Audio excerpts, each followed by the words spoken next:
Hello YouTube, this is Morgan, Airspeed Prime here with my next The Promised Neverland manga review. This one's going to be for chapter 145, which is called Many Threads.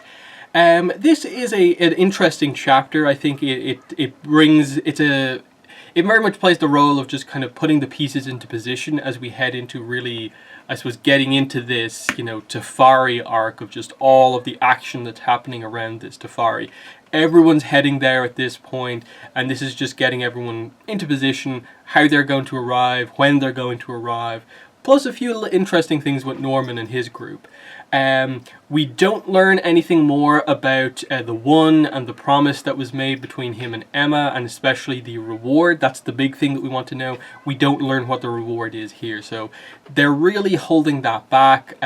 At this point, they could hold it back for a pretty long time. I can't see this just being revealed suddenly in the next couple of chapters with everything that's seemingly about to happen. That because they've decided with the story to take the approach of everyone heading there first before Emma tells them what happened, it feels like we're kind of going to be waiting until maybe the very end of this arc or after this arc to get there.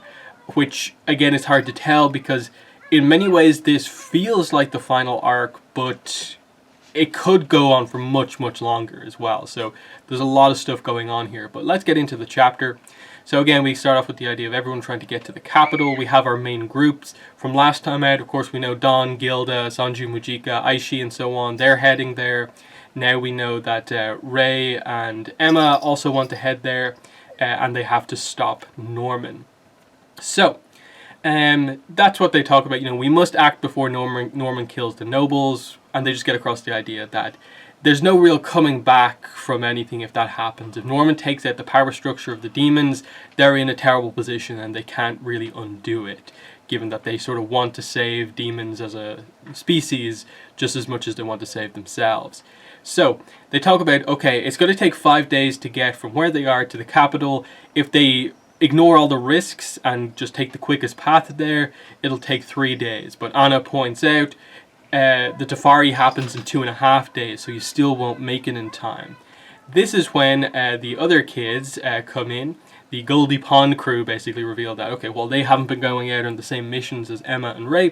They have actually been doing stuff. They've gone out, they've found these horses, they've learned how to ride them, and they're going to help Emma and Ray get to where they need to as quick as possible. So I really like that. I think this manga does a really good job at that, of like, not every character can be involved in every arc because we have to have our main characters, but they always try to do something like that where our main characters will come back and the other characters, who in many ways are just as capable as our main characters, are revealed to have like done something. They have new skills, and here's something that they've all done here. So the likes of Jillian, Oliver and stuff like that are here.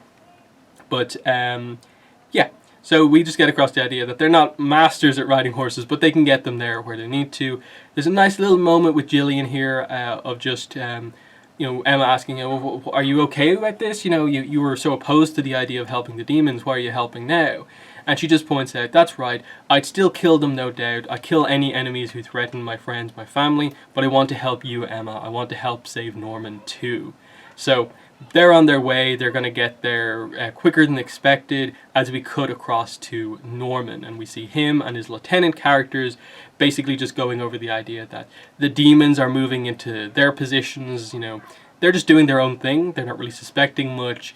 But they're, in terms of where Norman and crew want them, they're all arriving there. The nobles are arriving on their trains at exactly the right point in time. The armies are in position about to start their battle. And it should be ready. Their plan is basically ready to go. Norman then asked, Vincent, what about that? It's complete. We made it in time. It's already here. Come see it later. So I'm not sure if they're talking about that being the sort of kind of poison type thing that Vincent was testing a little bit ago, or something else. But that seems to be what they're talking about here, potentially. And yeah, we just get across the idea that they're all pumped, ready for the plan to go ahead, but it is the most dangerous time right now because everything seems to be going to plan. We then cut back to the kids kind of back at the house, and we just get this idea that, everyone's looking a bit anxious, and it's pointed out here, maybe it's because of that incident when the demons found out that we humans were behind the farm raids. So this is obviously referencing when they went in there to get the medicine that was needed to save one of the kids who was shot. And that was when we first met like Hayato and so on, just before we went back to meet Norman and find out that he's back alive again. So they're kind of worried that like that information may have actually caused, I suppose, increased security, that we feel that like the demons are kind of really unaware of what's about to happen, but maybe they're a little bit more planned for this than you think. And then they just talk about, we cut back to Norman here and the rest of the crew here, and they just talk about, get a proper rest, it's important for your health too. And this is when his kind of group, his lieutenant characters here, get a bit emotional and just kind of talk about like what's happening with them going into this. Vincent says, "We're only alive because of you, and it's thanks to you that we can do this. After what they did to us, we ain't got much time left, but thanks to you, we get to change the world. Before we die, we get to blow up this worthless trash of a world. It doesn't matter if this is our end, you and all the children will get to see a whole new world. That's all we could ever hope for.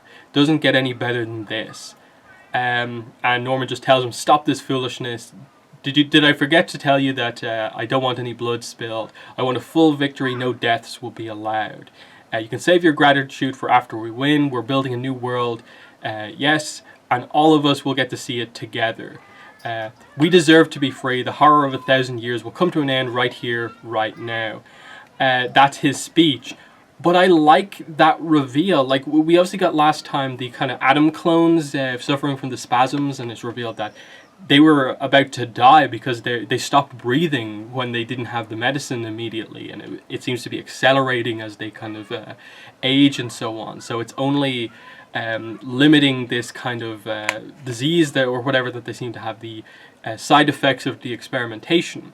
And now we find out that even his lieutenants are sort of suffering from the same things, and they know that they won't live that long. They've only got a short amount of time left. And as they're heading into their end game here, they're reflecting that once they're able to get through this and accomplish what they want to do, change the world, basically burn down the world that turned them into what they are now, they're fine with that, and they're happy that they met Norman, who kind of freed them to allow them to perform this mission. It gets across the loyalty of them to Norman and why they're so devoted to him, and especially the fact that they know they're going to die. That's another reason why they're doubling down on so much, I think, wanting to kill the demons, because they know they won't live to see any success, but that's in a way why they're so devoted. We see Norman then on his own, reflecting on things. He thinks about Emma and Ray, and as he's thinking about them, he suddenly seems to suffer from the same spasms. He clutches his head, he's down on his knees, he coughs blood, and it specifically says again in his inner dialogue. So this has been happening before. So like all of the others, Norman too seems to be suffering from the side effects of lambda experimentation. And that is an interesting one, because it's never really been brought up, if Norman really, what happened to him with regards to the experimentation. He was obviously in a way the best of Gracefield House, and that's why he was sort of chosen to go there. But the whole idea of the Lambda facility was that they experimented on kids and turned them into something even more. So what experiments were performed on Norman, and why is he like this? Because otherwise nothing seems to obviously be different about him. He just looks pretty much exactly as you'd expect. So what's happened here? What was experimented on him? And why is seemingly he on the way out also? He's putting up the tough exterior here, that there's nothing wrong with him, but in secret he's suffering just as much as everyone else. He knows he's probably going to die soon. I think that's the idea, which is why he says here, when he looks at the blood in his hand, "I'm so sorry." And you see that look of, it's kind of so much going on here, sadness of just knowing that he is sacrificing everything to make this happen, because he feels this is the way to change things, but he knows he's on the way out, and I suppose he knows kind of what he's doing in a way to his sort of legacy with Emma and Ray, and that he's willing to sort of die to free them in his own way, but they're going to do everything they can to stop him from needing to destroy himself. But this is a twist that they're not really sure of. They don't know about, that Norman is dying, and not just from like exhaustion or anything like that, but he's actually dying from seemingly the side effects of the experimentation. So we get here, November the 10th, 2047, the Tefari ceremony. And this is where, we see the Tefari here. We see the Queen in front of the kind of altar. We don't really get the full scope of, like, is this the meal that's being offered? There seems to be some fruit in there. There's 3 containers which probably have humans in them, but again, we don't get to see really what's inside. It is a celebration in the capital. We get to see a lot of the civilians, a lot of the kids, to get across the idea of, like, the sort of horrors of basically what Norman is actually planning to do here. In terms of his attacks, we know he is ultimately planning to take out everyone, not just the sort of leaders who kind of force things to be the kind of corrupt way that they are. And he opens his eyes, and this is it, the final battle, the opening salvo, as boom, the bridge explodes. Do it.